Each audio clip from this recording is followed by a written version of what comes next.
हमने पहले पढ़ा है, किसी को कुछ याद है? Why photo why diode. The name is very much clear, na? Photodiode. So what is the meaning of this name?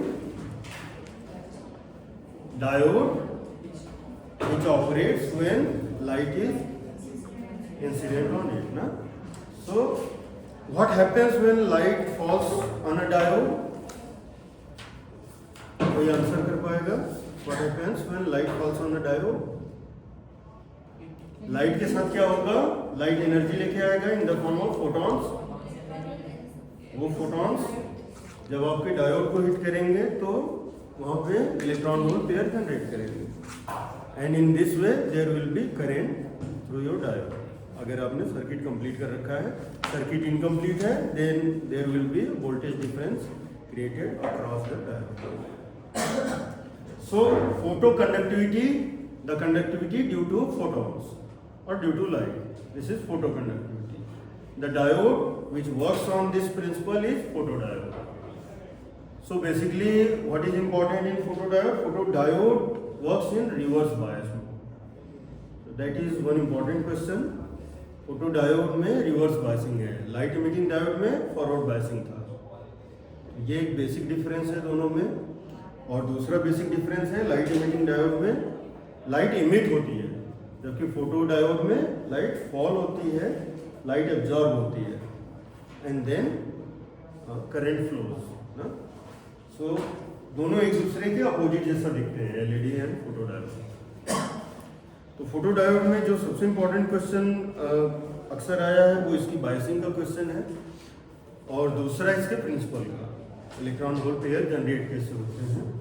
तो बेसिकली फोटो डायोड जब आप बेसिक कंस्ट्रक्शन देखोगे तो पीएन जंक्शन डायोड का मैंने फैब्रिकेशन दिखाया था कि एन टाइप बेस पर पी टाइप लेयर डिपॉजिट की जाती है. इन this way PN junction diode is formed. ऐसे नहीं लेते कि एक पी साइड लिया दूसरा एन साइड लिया और ऐसे मिक्स किया, ऐसे नहीं. There is a base N and P layer is deposited on that base. That is the usual way of formation of PN junction diode. अब रिवर्स बायसिंग आपने कर दिया. Reverse biasing, what is the advantage of having reverse bias diode? Means what is the feature of having reverse bias diode? What is the important characteristic in reverse bias diode? Forward और reverse bias में basic difference बिना operation के क्या difference दिखेगा आपको? Potential barrier का width में अगर रिवर्स बायसिंग है तो width of the potential barrier will be higher than और greater than the width of the potential barrier in forward bias में. तो रिवर्स बायस में आपका जो डिप्लीशन रीजन है वो काफ़ी वाइड होता है. जितना ज़्यादा आप रिवर्स बायसिंग करोगे उसके according wider will be the depletion region. And when light falls on the depletion region में क्या है? There are no free charge carriers ना, ना इलेक्ट्रॉन फ्री है ना hole free.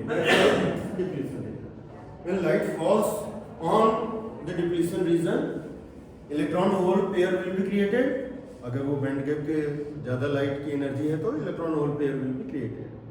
And these hole pairs, electron hole pairs will move according to the potential difference across the barrier. Okay, barrier के हमने देखा था, सपोज ये पी साइड है, ये एन साइड है, तो इधर क्या हो जाता है?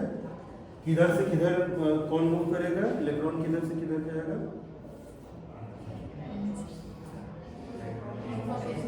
एन से पी की तरफ. पी की तरफ होल है, एन की तरफ मोर इलेक्ट्रॉन्स. तो इधर there will be a shortage of electron.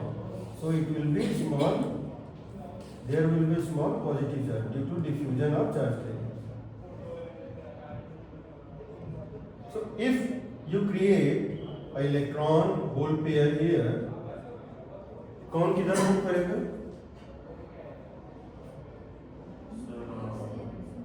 Electron किस साइड जाएगा? पॉजिटिव साइड जाएगा. तो करंट डायरेक्शन क्या होगी? करंट की direction. So opposite reverse bias में क्या होता है? फॉरवर्ड बायस के अपोजिट डायरेक्शन में करंट फ्लो करता है ना. Earlier due to minority carriers, here due to the charge carrier generated through the light energy से जो charge carrier. So more light, more will be the current. तो जितनी ज्यादा इंटेंसिटी ऑफ लाइट करोगे उतना ज्यादा करंट फ्लो करेगा. That is the principle of photodiode, working principle of photodiode. अब यहाँ पे एक क्वेश्चन जो पहले पूछा गया है वो डार्क करंट से रिलेटेड क्वेश्चन है. सबको प्रिंसिपल समझ में आ रहा है.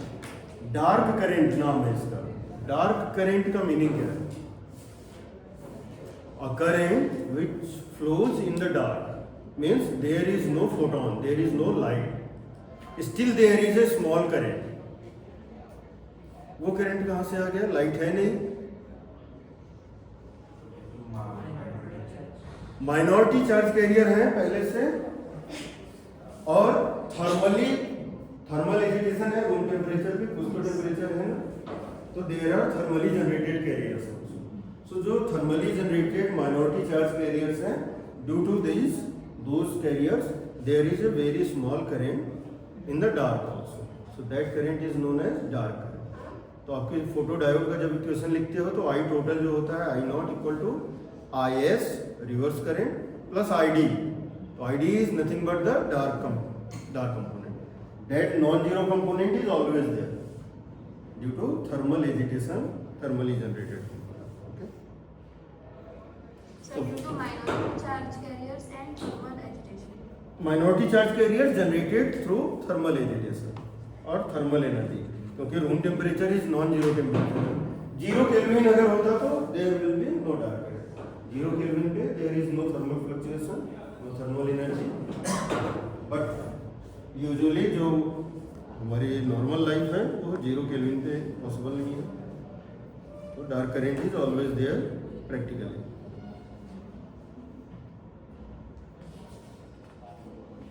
तो इसमें ज़्यादा क्वेश्चन नहीं आए हैं, इसके फंडामेंटल प्रिंसिपल रिलेटेड ही क्वेश्चन ज़्यादा हैं. सोलर सेल से आजकल क्वेश्चन ज़्यादा आ रहे हैं, तो सोलर सेल थोड़ा सा इम्पोर्टेंट हो जाता है. Solar cell is kind of photodiode but unbiased. There is no biasing. So only there is a PN junction diode, heavily doped PN junction diode. Heavy doping करते हैं क्योंकि हमें थोड़ा भी लाइट आ रही है तो उसको कन्वर्ट करना है वोल्टेज में. Because it is a cell है, इसमें करंट फ्लो नहीं हो रहा है. पोटेंशियल स्टोर कर रहे हैं, एनर्जी स्टोर कर रहे हैं, इलेक्ट्रिकल एनर्जी स्टोर कर रहे हैं. What is difference between cell and circuit? Circuit में करंट फ्लो करेगा, सेल में एनर्जी स्टोर करेंगे. Okay.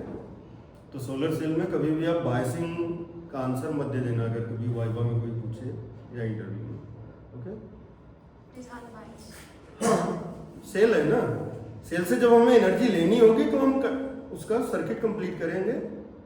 Otherwise it is storing, it is just storing all the energy ना. तो again the principle is same. Photo conduction is there. Photo conduction क्यों हो रहा है? Due to photo electric effect, kind of photo electric effect ना भाई. Photon आ रहा है, उसी से इलेक्ट्रॉन जनरेट हो रहा है और उसी से करंट फ्लो हो रही है. तो photo conduction is the principle of solar cell also. तो इन दोनों में क्या है? लाइट आएगी. सोलर सेल इसलिए नाम रखा है इसको, फोटो सेल इसलिए नहीं बोलते हैं कि ये जब पहली बार ट्राई किया गया था तो सनलाइट के लिए किया गया था, तो तभी से इसका नाम सोलर सेल हो गया. Otherwise you can operate this cell in any light if it has sufficient frequency, sufficient energy, it can produce electron. Okay. तो सोलर सेल का जो फैब्रिकेशन है वो सिमिलर है. Heavily doped PN junction diode है.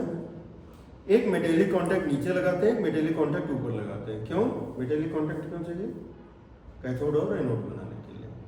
और दूसरा एडवांटेज क्या है? मेटेलिक कॉन्टैक्ट विद सेमीकंडक्टर कैसा बिहेव करेगा? वो कौन सा डायोड होता है? Schottky diode. शॉटकी डायोड का एडवांटेज क्या है? रिवर्स करंट फ्लो को वो रोकता है, क्योंकि एक साइड मेटल हो जाता है ना. There are no minority holes. Hole नहीं है. अभी मेटल क्या है? फ्री इलेक्ट्रॉन्स है, ढेर सारे इलेक्ट्रॉन्स हैं. There are no minority holes. तो वो रिवर्स करंट फ्लो को रोक देता है. तो that is the biggest advantage कि आपका लॉस ऑफ करंट या लॉस ऑफ इलेक्ट्रिकल एनर्जी नहीं होती. तो शॉटकी डायोड भी हम लोगों को जानना चाहिए. एक दो क्वेश्चन उसमें भी आया है. शॉटकी डायोड में बेसिकली एक मेटल होता है, पीएन जंक्शन डायोड जो हम करते हैं. इसमें पी की जगह आप मेटल लो और दूसरी साइड का एन रखो. सो आपने किसको रिप्लेस किया, पी को रिप्लेस किया मेटल से, that diode is known as Schottky diode, SCHOTTK।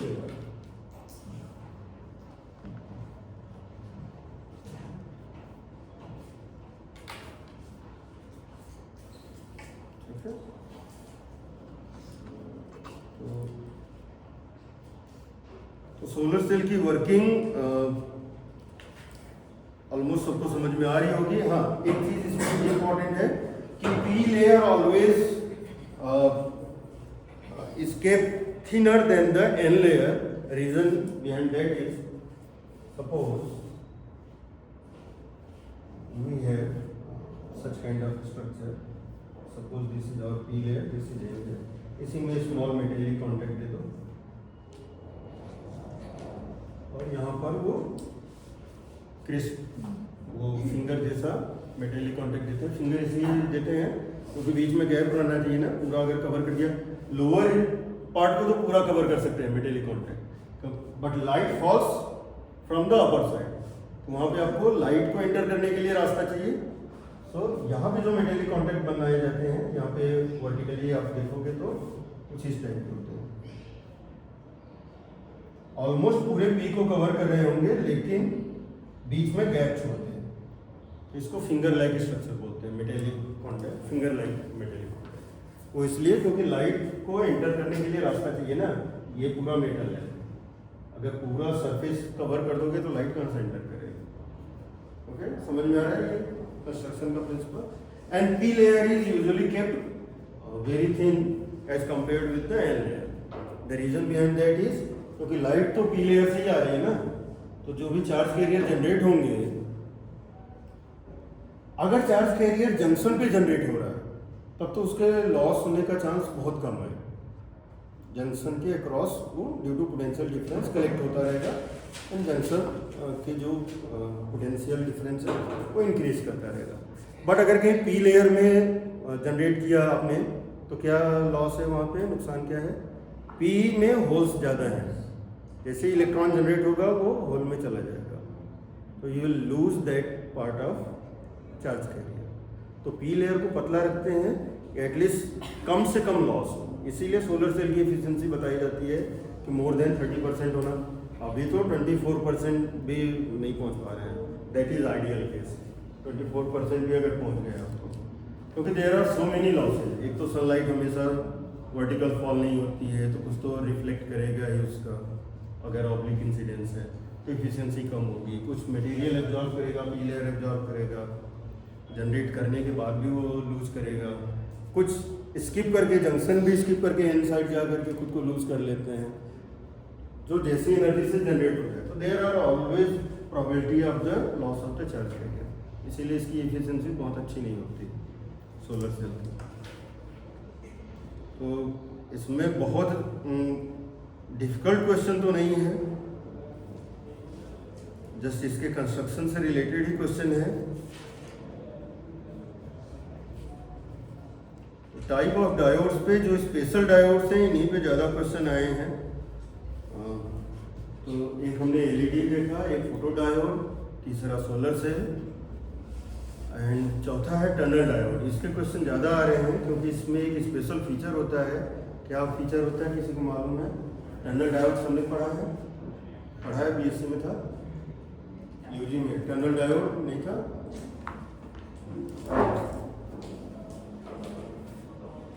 इसका एक बड़ा ही स्पेशल फीचर है, इस डायोड में नेगेटिव रेजिस्टेंस शो करता है। इसका जब आप ग्राफ प्लॉट करते हो V वर्सेज I ना, इस एक्सिस को V नहीं सॉरी इसको I और इसको V, तो जब आप इसका ग्राफ प्लॉट करते हो कुछ इस टाइप से दिखता है। तो ये रीजन आपका नेगेटिव रेजिस्टेंस है, I वर्सेज V में नेगेटिव स्लोप दिख रहा है।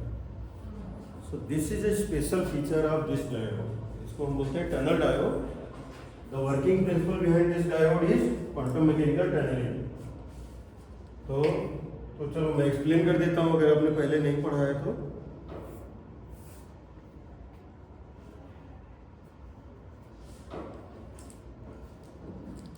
इसके ग्राफ में आपने एक रीजन देखा जहाँ पे I वर्सेज V का स्लोप निगेटिव है। That region is known as negative resistance region. Okay, so this is the only diode जिसमें ये फीचर होता है. Okay, और इसको बनाने में गैलियम आर्सेनाइड पहले काफ़ी यूज होता था. कई बार मटेरियल रिलेटेड भी क्वेश्चन पूछा है इसका. Gallium arsenide is one of the material. उसके अलावा भी बहुत सारे आजकल तो बहुत डेवलप हो चुका है ये फिर. तो इसका इसमें टनलिंग कैसे होती है? Both P and N regions are heavily doped. इतना हेवी डोपिंग करते हैं कि potential barrier becomes very thin. Okay, the junction becomes very thin. And when the junction becomes very thin, now electrons can jump the junction via the principle of quantum mechanical tunneling. They can tunnel the junction. हमने पढ़ा है, Schrodinger equation solve किया tunneling के लिए. अगर barrier छोटा है तो though the electron cannot have sufficient energy, but still due to the quantum mechanics they can tunnel through the junction. So बहुत स्मॉल, जब आप इसका ग्राफ देखते हो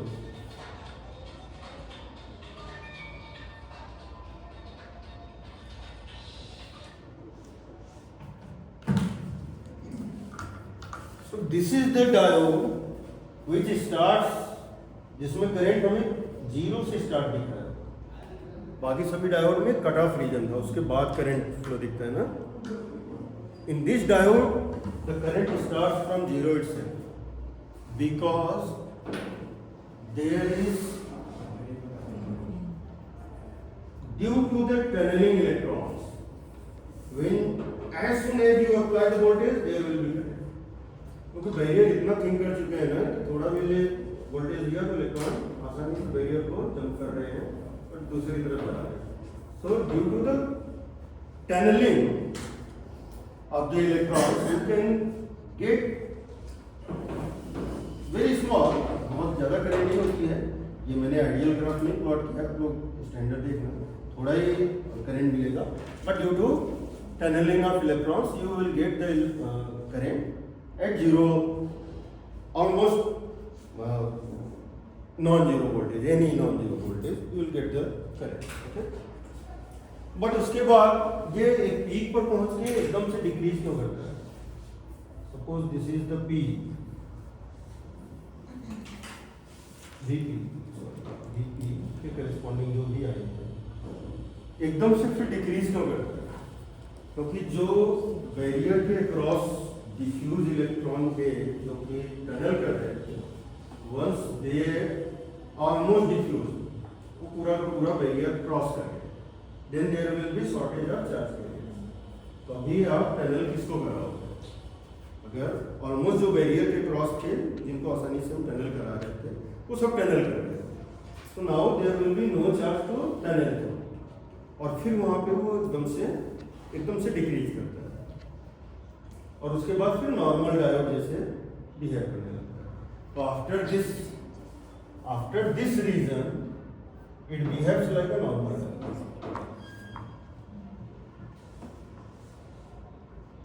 तो ये इतना जो रीजन है ना, this effect comes due to very high doping. Doping ज्यादा किया था, बैरियर के क्रॉस चार्ज कैरियर ज्यादा हुए एंड उनमें टनलिंग हुआ. As soon as they are lost through diffusion, अब वहाँ पे हमें गैप मिल जाता है, फिर नॉर्मल डायोड जैसे बिहेव करने लगता है. तो that is the only difference between tunnel diode and the other standard diode.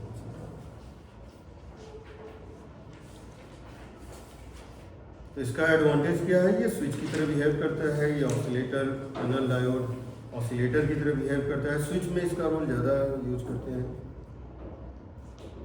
बहुत ही स्मॉल चेंज पर भी करंट फ्लो करेगा, जो कि बाकी डायोड में पॉसिबल नहीं.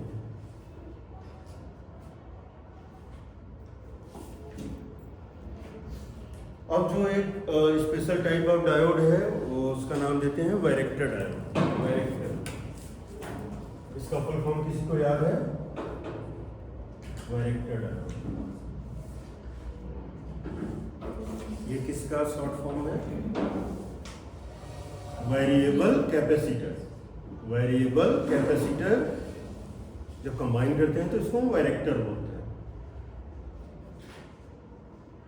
समझ में आ रहा है नाम का meaning?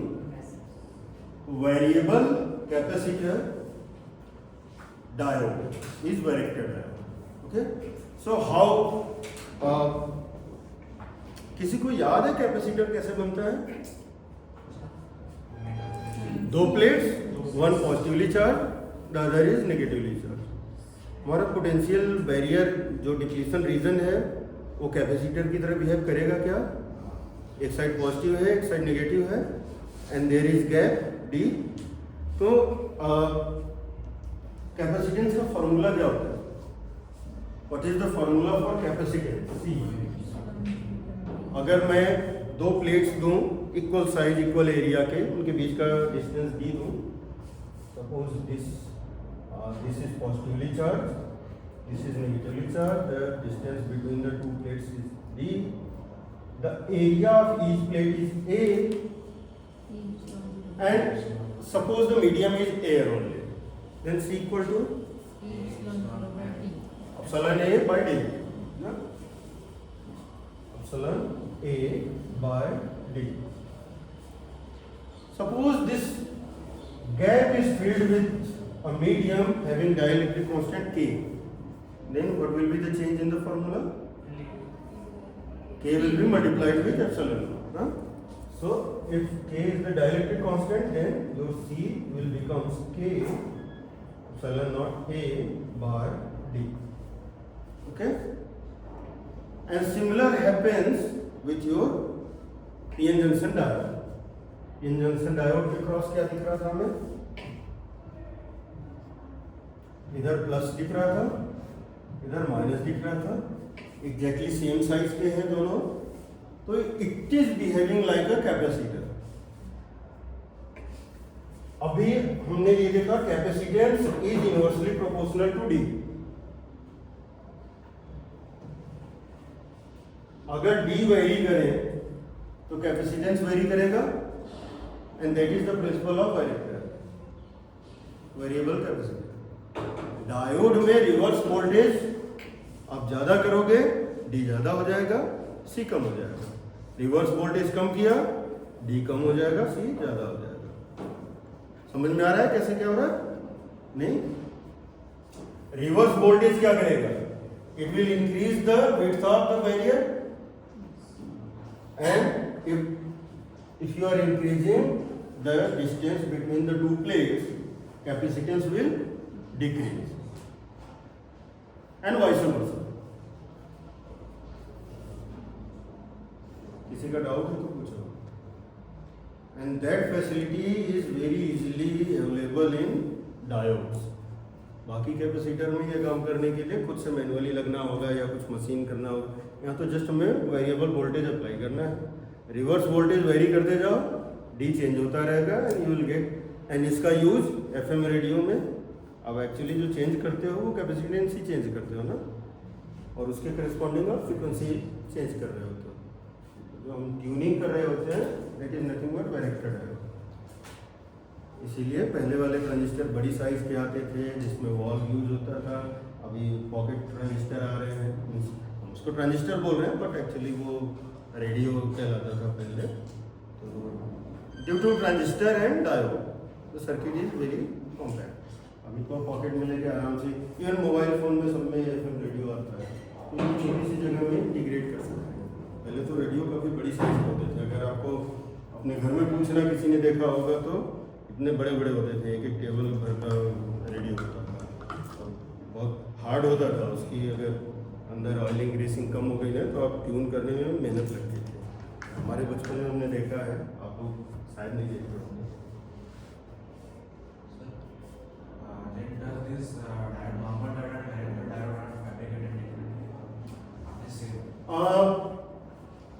Usually both can be used as, मतलब normal diode can always be used as varactor diode, but depend करता है कि आपको ट्यूनिंग किस लेवल की चाहिए और कितनी फास्ट चाहिए, उसके हिसाब से आप डोपिंग वेरी करते हो। ठीक है,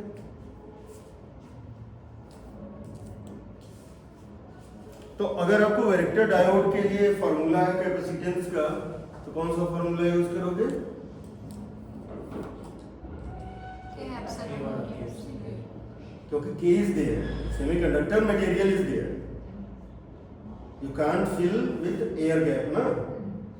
पूरा PN junction diode is made of semiconductor, so K will always be there. तो आपका फॉर्मूला K एप्सिलॉन, और ये जब एक साथ मल्टीप्लाई करते हैं तो इसको हम बोलते हैं permittivity of that medium. K epsilon not एक साथ मल्टीप्लाई होकर के टोटल परमिटिविटी बन जाता है, रिलेटिव परमिटिविटी। तो K इज डाइलेक्ट्रिक कांस्टेंट, जिसको एप्सिलॉन r आप इलेक्ट्रोडायनामिक्स में शायद एप्सिलॉन r बोलते हो। Epsilon r into epsilon not is total epsilon permittivity of that particular medium.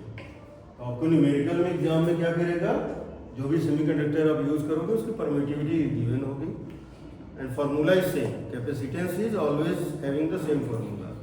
ऐसा नहीं कि डायोड के लिए कुछ अलग फार्मूला है और कहीं और अलग। Okay, so it is one of the easiest, अगर न्यूमेरिकल आते हैं इससे रिलेटेड। शायद वहाँ डी को विड्थ लिख रहा होगा, वेरियर विड्थ लिखेगा, आपको जस्ट स्मार्टली कैच करना है क्या कनेक्शन है इनके बीच।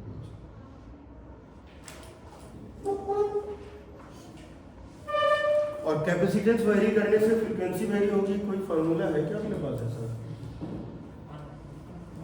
अगर मैं उस सर्किट में इंडक्टर भी लगा दूं, वायरेक्टर जहाँ पे कनेक्टेड है वहाँ पे, अच्छा इसका सिंबल भी आपको याद रखना है। वेरिएबल कैपेसिटर का सिंबल क्या होता है? कैपेसिटेंस बना करके या तो ऐसे वेरी कर देगा, या तो एक साइड को डायोड, एक सीधा, एक थोड़ा सा इस टाइप का। ये दोनों ही सिंबल यूज होता है वायरेक्टर डायोड के लिए या वेरिएबल कैपेसिटर के लिए। ठीक है, तो क्योंकि ये डायोड है तो better to use this symbol. ये पूरा इसको फिल कर दो, तो it is diode but its capacitance is vary. वो थोड़ा करली करने से क्या है, it is not fix capacitance with varying capacitance.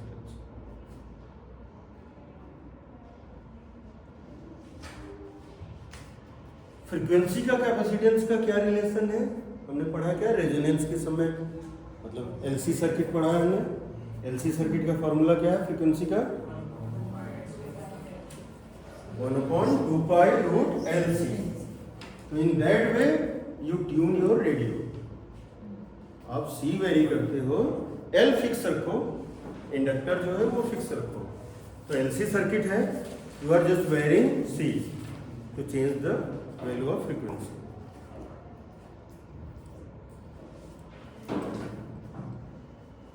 Formula सबको याद है ना, एलसी सर्किट का frequency, resonance frequency F = 1/2π√LC। तो अगर कभी न्यूमेरिकल में डायरेक्ट सी न पूछ करके आपको फ्रीक्वेंसी पूछा जाए और इंडक्टेंस गिवन हो, तो you should be smart enough to catch कौन सा फॉर्मूला है अप्लाई करना। ओके, एक और डायोड है जिसका नाम है सॉकले, SHOCKLEY। इसमें पीएन जंक्शन 2 बार बनाते हैं, तो टोटल 4 हो जाते हैं। सॉकले डायोड क्या होता है, आपने पहले अगर नहीं पढ़ा है तो नोट कर सकते हो। सॉकले, इसमें पीएन जंक्शन 2 बार बनाते हैं और एक साथ कनेक्ट कर देते हैं। तो PN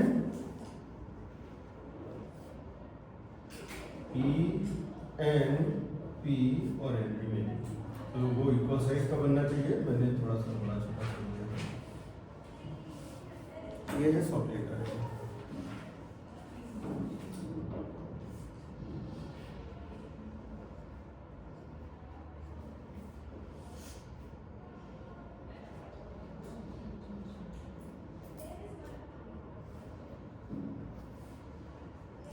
अब मान लो कि मैंने इसको एनोड बनाया, इसको कैथोड बनाया। मीनिंग क्या है दोनों का? उसको एनोड बोल रहा हूँ, इसको कैथोड को। कौन फॉरवर्ड बायस होगा, कौन रिवर्स बायस होगा? एनोड मतलब पॉजिटिव, तो पहला वाला जो है वो जंक्शन फॉरवर्ड बायस है। तो पी एन, फिर एन पी और फिर पी एन। तो it is basically combination of 3 diodes. इसे बनाते समय हमें लगा 2 डायोड है, but N P is another junction and then P N. तो इसको जब आप अगर डायोड के सिंबल में ड्रॉ करें तो इसका सिंबॉलिक रिप्रेजेंटेशन कैसा होगा? पहला तो फॉरवर्ड बायस है, पी एन पॉजिटिव से कनेक्टेड है फॉरवर्ड बायस, फिर एन पी है, पी एन एन पी है, तो एन पहले आ गया पी बाद में, तो ये कैसा हो गया? Reverse bias. और फिर से पी एन, फिर से forward bias. Basically and that is the beauty of its working, that is the specialty। ये काम कैसे करता है, that depends on कि कब ये फॉरवर्ड है कब ये रिवर्स है। तो जब आप इसका ग्राफ प्लॉट करोगे, जब इसके वर्किंग प्रिंसिपल का, तो आपको मैं ग्राफ एक्सप्लेन करता हूँ।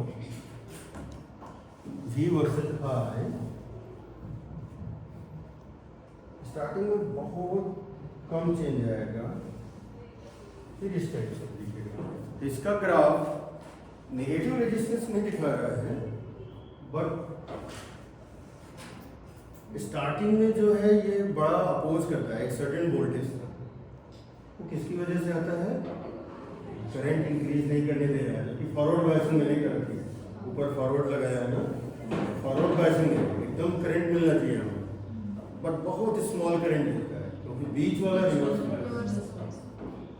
वो तब तक परेशान करता है जब तक ये फॉरवर्ड बायस से इतने ज़्यादा मेजॉरिटी कैरियर ना आने लग जाए कि that overcomes the middle one.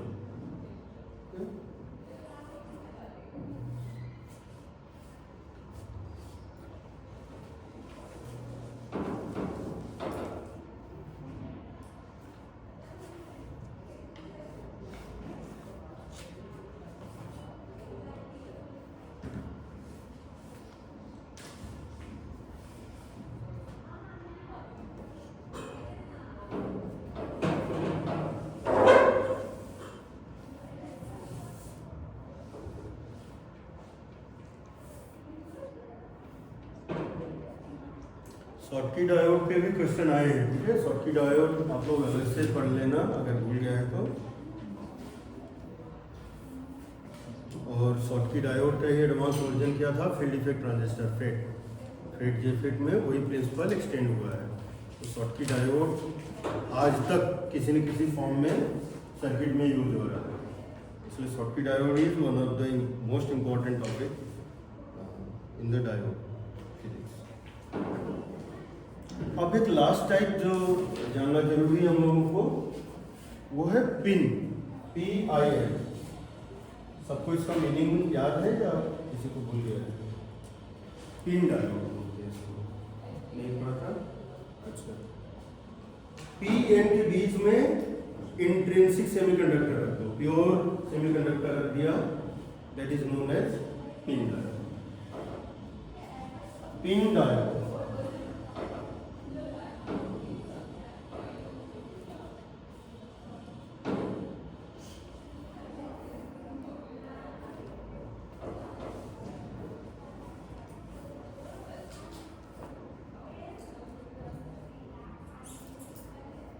P type एक साइड, N टाइप दूसरी side, in between intrinsic semiconductor. So I for intrinsic. So PIN diode याद रखना बहुत आसान है, ठीक है। Intrinsic meaning pure, without any doping, there is no doping.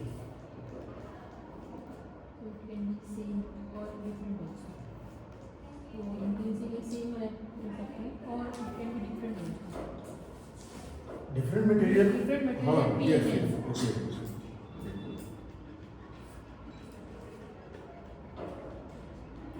And this size also you can vary depending on the requirement. P and this is intrinsic. Okay. Now the good question is that intrinsic can it is required to keep the same semiconductor material, or we can vary? We can always vary, because there are so many applications of electronics and it is always varied depending on the nature, कहाँ पे apply करना है आपको। Electronics इतनी grow कर चुकी है ना कि जितने पॉसिबल कॉम्बिनेशन आप बना सकते हो सब में रिसर्च हो चुका है और सबसे रिलेटेड डिवाइस बन चुकी है। तो the classical electronics is one of the most advance part of engineering. इससे ज़्यादा किसी इंजीनियरिंग में एडवांसमेंट हुआ नहीं, क्योंकि ये आसान था और एप्लीकेशन बहुत ज़्यादा था। लोगों ने खूब जितने परमिटेशन कॉम्बिनेशन पॉसिबल हैं लोगों ने सब ट्राई कर लिया है। Now that's why we are switching towards the quantum electronics, क्योंकि टनलिंग इफेक्ट जैसे मैंने बताया, tunnel diode it itself is part of quantum electronics. There you are using the tunneling effect, when the barrier, the distance between the circuits is becoming smaller, quantum mechanical effects is going to dominate, और tunneling फिर आप रोक नहीं पाते हो। So that's why nowadays we are talking about the quantum electronics, quantum logic gates, quantum circuits, quantum communication। ये सब सुन रहे हो ना, आजकल रिसर्च का हॉट टॉपिक है, क्योंकि जो कंट्रीज में जितना जल्दी ग्रो करेगी वो डोमिनेट करेगी वर्ल्ड को। और यहाँ पे चाइना यूएस में कंपटीशन चल रहा है, हम तो बहुत दूर हैं, हम तो बस इंतज़ार करते हैं कि कहीं से मिल जाए और कॉपी कर लें। बिकॉज द रीज़न इज हमारे अंदर फ्रेश थिंकिंग, या तो हमारे पढ़ाने का तरीका रॉन्ग है, हम मेमोराइज कराते हैं, बच्चा सोचना बंद कर देता है, उससे रिलेटेड क्वेश्चन करना बंद कर देता है। क्यूरियोसिटी आप में है तो ऑब्वियसली कुछ तो नया आप ढूंढोगे। चाइना और यूएस ऐसा क्यों कर पा रहे हैं? बिकॉज उन्होंने फ्रीडम दे दी अपने स्टूडेंट्स को। आपको थीसिस से ज़्यादा इंपॉर्टेंस है पेटेंट की। उन कंट्रीज ने ना फोकस कर लिया, go for more patents than your thesis. Thesis क्या होता है? हमने कुछ पढ़ा, रिपोर्ट बनाई, सबमिट कर दिया, वो समय के साथ कूड़े में गया, आप भी भूल गए आपने क्या किया था। It is of no use. अब 6 महीने लग के बहुत काम करते हो और उसको फिर कूड़े में डाल देते हो, क्योंकि डिग्री में आपको 9 CGPA मिल गया, दैट वॉज योर इंटरेस्ट, और आपके टीचर भी हैप्पी हो जाते हैं क्योंकि आपने थीसिस दे दिया। बट अभी हमारे यहाँ IIT दिल्ली ने एक ऑप्शन दिया है कि either you right your thesis और गो फॉर द एंटरप्रेन्योरशिप और स्टार्टअप। तो अभी IIT दिल्ली बोल रही है कि ड्यूरिंग PhD और MSc अगर आपने स्टार्टअप कर लिया तो आपकी मार्कशीट हम डायरेक्ट जनरेट करके दे देंगे, you will get your degree. आपको ज़रूरत नहीं है सारे एग्जाम देने की और कुछ करने की। सो थोड़ा थोड़ा चेंज आ रहा है अपने कंट्री में भी, but we are still lagging much behind. तो जैसे अभी स्वप्ना ने पूछा कि इसमें इंट्रिंसिक को ज़रूरी है सेम रखना, नहीं, ऐसी कोई ज़रूरत नहीं है। और आप सोचो कि इंट्रिंसिक में क्या वेरी करें, उससे क्या नई डिवाइस बना सकते हैं, ऑलरेडी एग्जिस्टिंग डिवाइस क्या है, यू कैन प्ले, और इन this way your idea grows, actually your brain grows. Neuroplasticity बोलते हैं इसको। अगर आप ब्रेन की स्टडी करते हो तो ब्रेन की स्टडी में एक टर्म होता है न्यूरोप्लास्टिसिटी। आप जिसके बारे में सोचना शुरू करते हो, जिस भी चीज़ के, जिस भी सब्जेक्ट के, आपका ब्रेन उसी डायरेक्शन में ग्रो करने लगता है। अगर आपने डिस्ट्रक्टिव इंटरफेरेंस कर दिया ना तो आपका ब्रेन डिस्ट्रक्ट होना शुरू हो जाएगा, वो ऑटोमेटिक आपको नेगेटिव थिंकिंग देना। आप एक बार मन में ले आओ कि मैं पढ़ाई में अच्छा नहीं हूँ, मैं कुछ नहीं कर सकता, खाली एक बार उसको हिंट दे के छोड़ो, फिर वो बार बार आपको याद दिलाएगा नहीं आप तो अच्छे नहीं हो, और वो धीरे धीरे इतना याद दिलाएगा ना कि आप डिप्रेशन में चले जाओगे, आपको सुसाइड करने का मन होगा कि मैं तो किसी लायक नहीं हूँ, क्योंकि ब्रेन उसी डायरेक्शन में वर्क करना शुरू कर देता है। And this is natural. तो आप गलती से भी नेगेटिव थॉट्स को ब्रेन में आने मत देना। I am of no use, ये ब्रेन में आना नहीं चाहिए। मिस्टेक हो गया, शायद मैं उस समय रेडी नहीं था, मुझसे मिस्टेक हो गया, now onwards in future I am not going to repeat that mistake, I am going to grow. हमेशा पॉजिटिव सोचो। पॉजिटिव थिंकिंग ना इसलिए ज़रूरी नहीं है कि आप कुछ बड़ा इन्वेंशन कर दोगे, आपका ब्रेन उसी डायरेक्शन में काम करेगा, और जब ब्रेन काम करेगा ना तो अनफॉर्चुनेटली न चाहते हुए भी आप कुछ बड़ा कर लोगे, क्योंकि ब्रेन हमेशा आपको याद दिलाता रहेगा आपसे ये चीज़ मिस हो रही है, आपको ये करना है। That is the reason of positive thinking, लोग इसलिए मोटिवेट करते हैं। तो डिपेंडिंग ऑन द एप्लीकेशंस आप सारे डायोड्स को थोड़ा थोड़ा घर में और डिटेल में जाना। हम रिवीजन मोड में हैं तो थोड़ा स्पीड में चल रहा हूँ मैं, अदरवाइज रिवीजन पूरा सेमेस्टर ले लेगा, हम OPAM तक भी नहीं पहुँच पाएंगे। तो हम जल्दी से ट्रांजिस्टर पर आ जाते हैं, टाइम देखते रहना तुम लोग। अच्छा थोड़ा ही बच रहा है क्या? इसके बाद किसका लेक्चर रहता है? लंच ब्रेक नहीं, ठीक है, देखते हैं उनके आने तक जितना होता है। हाँ?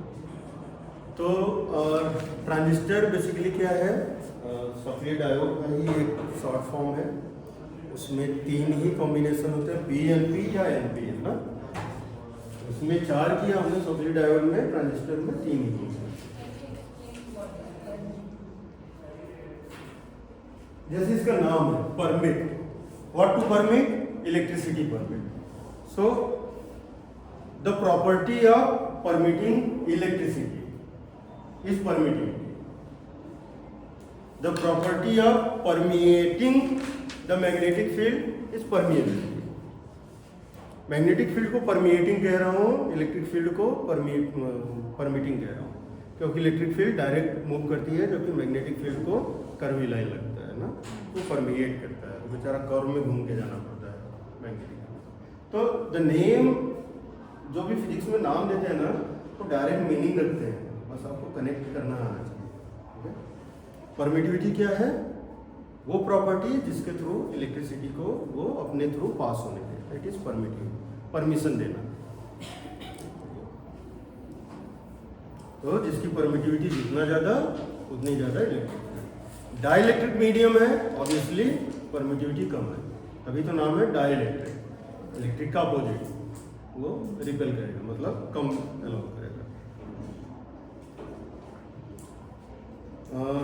ठीक है, तो हम जल्दी से आ जाते हैं ट्रांजिस्टर पे, क्योंकि इसी ने इलेक्ट्रॉनिक्स के सारे रिवॉल्यूशन दे दिए। इसके बाद तो इलेक्ट्रॉनिक्स रुका ही नहीं, जैसे ही ट्रांजिस्टर बना। और आप लोगों को हिस्ट्री को पढ़ाई गई है, तो मैं फिर से उस मोड में नहीं जाना चाह रहा हूँ कि कैसे क्या क्या हुआ था। बाइपोलर जंक्शन ट्रांजिस्टर बोलते हैं इसको, BJT बोलते हैं, जो नॉर्मल ट्रांजिस्टर आप यूज करते हो, is known as BJT, bipolar junction transistor. These are of 2 types, PNP and NP. So the types are very much clear with the names, their names itself. When P side is sandwiched between 2 N types, it is NPN, and when N type is sandwiched between 2 P types, it is PNP. Okay? तो अभी हमने diode में current कैसे flow होता है, forward biasing, reverse biasing. तो diodes were working more like switching and rectifiers. और rectification में भी हमने देखा था कि बहुत अच्छा नहीं है, हालांकि जब bridge rectifier, full wave rectifier बना रहे थे तो एफिशिएंसी काफ़ी इंप्रूव हो रही थी, बट स्टिल आइडियल तक नहीं पहुंच पा रहे थे। तो there were shortcomings in diodes.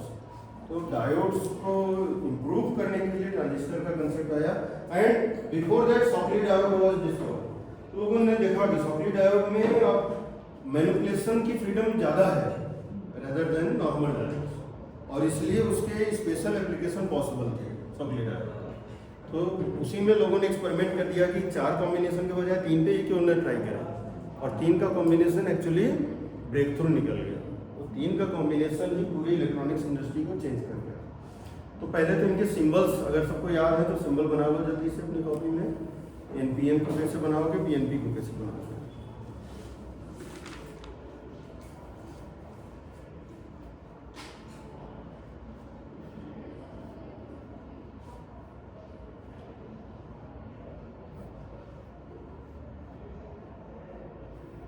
और इनके डायग्राम अगर आप लोग देखोगे तो इनके विड्थ अलग अलग रखे जाते हैं, जैसे P का थोड़ा ज़्यादा होगा, N का थोड़ा कम होगा, और बाद वाले P का और ज़्यादा होगा। कुछ इस टाइप से रखा जाता है। और इस साइड को बोल देते हैं एमीटर, इसको बोल देते हैं बेस, इसको बोल देते हैं कलेक्टर। ये जो आप जब नाम देखोगे तो इस कनेक्शन को एमीटर बोल दिया जाता है, इसको बेस बोल दिया जाता है, और इसको कलेक्टर हो गया। इस टाइप से कुछ 3 पोर्ट डिजाइन होता है इसका। ये तो मैंने पीएनपी के लिए बनाया। Similarly you can draw NPN also. तो जो बेचारा सैंडविच है ना वही बेस है, उसी को निकाल दो ना तो it will behave like a normal PN diagram. जो सैंडविच हुआ है ना वही पूरी बात करता है, वही पूरा संभालता है ट्रांजिस्टर की working. That's why it's name is base. बाकी दोनों का काम एमिशन और कलेक्शन है। Emitter collector. अच्छा, मैंने क्या बनाने को, सिंबल बनाने को बोला था।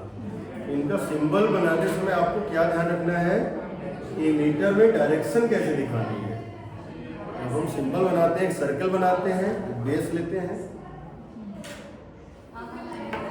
कैसे करते हो,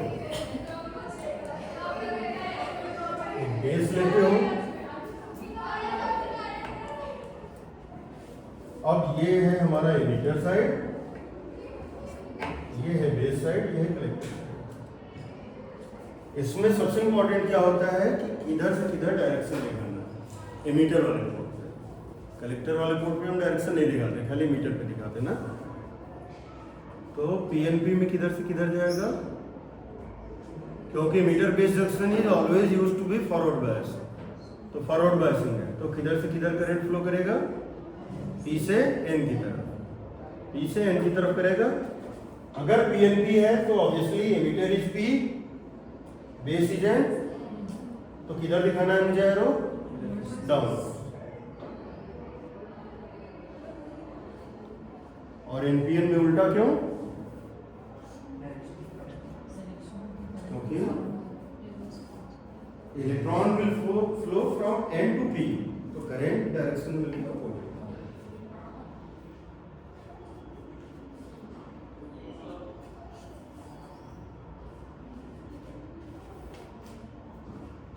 इनपुट कहाँ देते हैं हम, एमीटर और बेस के बीच में। इनपुट करंट कौन सी होती है, एमीटर करंट, आई।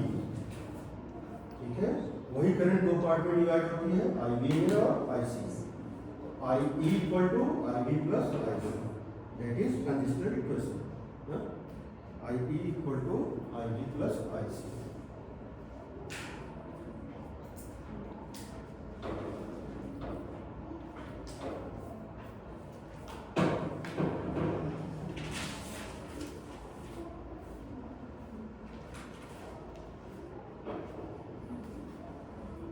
अच्छा, हमने अल्फा और बीटा, पता नहीं गेन के, डीसी गेन के 2 पैरामीटर हमने डिफाइन किए थे अल्फा और बीटा ट्रांजिस्टर में। याद है किसी को, अल्फा क्या होता है, बीटा क्या होता है, रेशियो है ना, अल्फा एंड बीटा रेशियोज।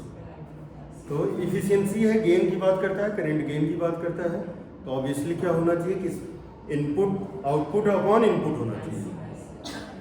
तो alpha is I C upon I E, output upon input. Alpha is I C upon I, beta is I B ना। तो पहला alpha is I C upon I E and beta is I C upon I. अब देख करके बताओ कौन सा greater होगा। हमें मालूम है कि I is the greatest one, थोड़ा पार्ट आई बी में जाता है, मैक्सिमम पार्ट आई सी में जाता है। तो I B is always less than both of, much less than both of I C and I E. अब बताओ अल्फा और बीटा में बड़ा कौन है? सर आपने क्या बोला, आप वापस बोल सकते हैं, ratio of alpha and beta, ratio of. These are kind of gains, DC gains बोलते हैं इनको हम। सो गेन हम कैसे फाइंड करते हैं, आउटपुट अपॉन इनपुट। गेन कैसे बताओगे, बाद वाला ज्यादा होगा तभी तो गेन की बात करेंगे। But alpha is not showing as a gain, क्योंकि I C is less than I E, while beta is gain, because IC is greater than IB, na? Obviously beta is greater than alpha. So what is the relation between the two? इस relation पे question आया है। Beta equal to,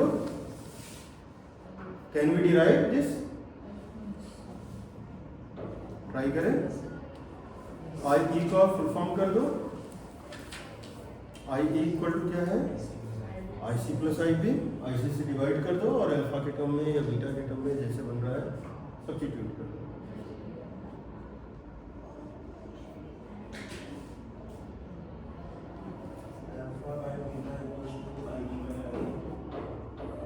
नहीं, पहले वाले में देखो I C upon I C plus I B, sorry I B plus I C. I C से न्यूमरेटर डिनोमिनेटर डिवाइड कर दो तो ऊपर क्या बनेगा, 1 अपॉन आई सी से डिवाइड करोगे 1 अपॉन पहला वाला टर्म क्या बनेगा, आई बी। अच्छा, हमें आई बी से डिवाइड करने में फायदा है। हाँ, तो beta alpha equal to beta upon beta plus 1, तो आई बी से डिवाइड करने में फायदा है, डायरेक्ट रिलेशन दिख रहा है। तो alpha equal to beta upon 1 plus beta या बीटा प्लस 1, ये रिलेशन मिलता है। अच्छा, मुझे उल्टा चाहिए, बीटा का अल्फा में रिलेशन चाहिए, कैसे करके निकालोगे? ये रिलेशन मैंने अल्फा का बीटा के टर्म में फाइंड किया। Now I want the relation of beta in terms of alpha, and that is more popular one. वो फॉर्मूला पे ज्यादा क्वेश्चन आते हैं। चलो, you have to solve this. करो।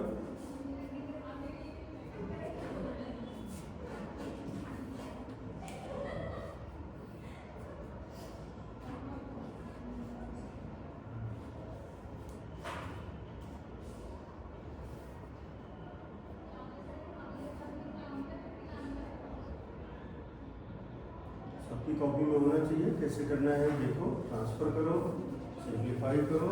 I want beta equal to in terms of alpha.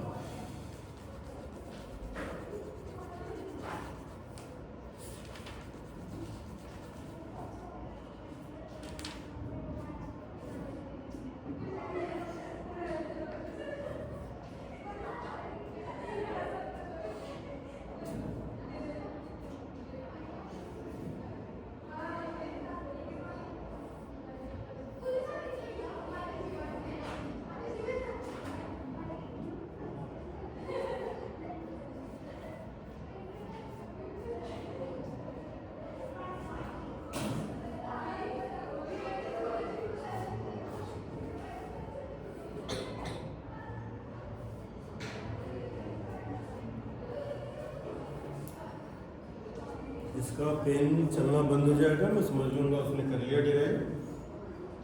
Check the copy you have already.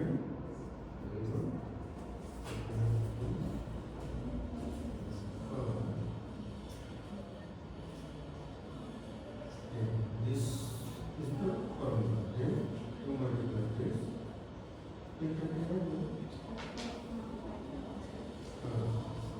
तो वो बीच का इसका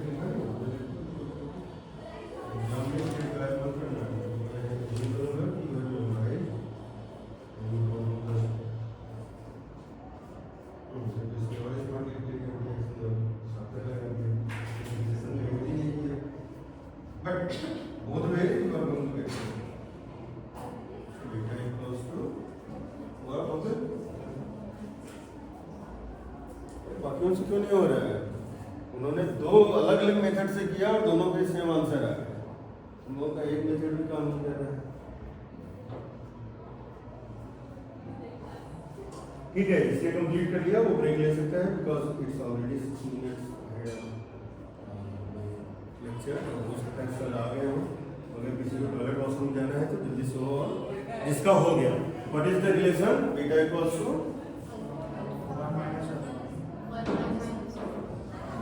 this is the most popular relation for alpha. ठीक है, तो इस पे न्यूमेरिकल आपने इतने किए होंगे कि I am not going to ask any numerical. ये फॉर्मूला सबको मालूम है, तो इस पे न्यूमेरिकल मैं क्लास में नहीं करा रहा हूँ। सारे फंडामेंटल्स जल्दी से क्विकली रिवाइज करके हम ओ पॉइंट पे पहुँचेंगे।